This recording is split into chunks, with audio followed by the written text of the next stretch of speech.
রাজধানী মোহাম্মদপুরের বেড়িবাঁধ এলাকায় আইনশৃঙ্খলা রক্ষাকারী বাহিনীর সঙ্গে বন্দুকযুদ্ধে দুই ব্যক্তি নিহত হয়েছেন।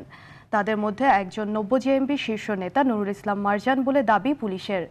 সাদ্দাম হোসেন নামে নিহত অপর ব্যক্তি তার সহযোগী বলে জানিয়েছে পুলিশ।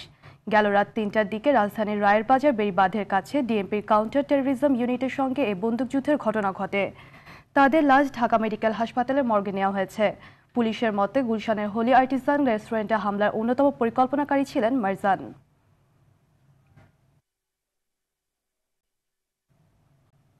মারজান ও সাদ্দাম বন্দুকযুদ্ধে নিহত হবার পর ৯০ জেএমবির কার্যক্রম সংকুচিত হয়ে গেছে।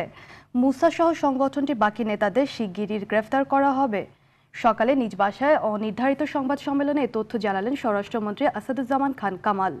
তিনি বলেন, মারজান হলি আর্টিজান বেকারির হামলার অপারেশনাল কমান্ডার এবং সাদ্দাম ৯০ জেএমবির উত্তরাঞ্চলের দায়িত্বে ছিলেন। মোটরসাইকেলে যাওয়ার সময় মোহাম্মদপুরের বেড়িবাঁধ এলাকায় পুলিশ চ্যালেঞ্জ করলে বন্দুকযুদ্ধ হয়। যে কোনো মূল্যে তাকে আমরা অ্যারেস্ট করব এবং এই ফারজান এবং সাদ্দামকে আমরা খুঁজছিলাম।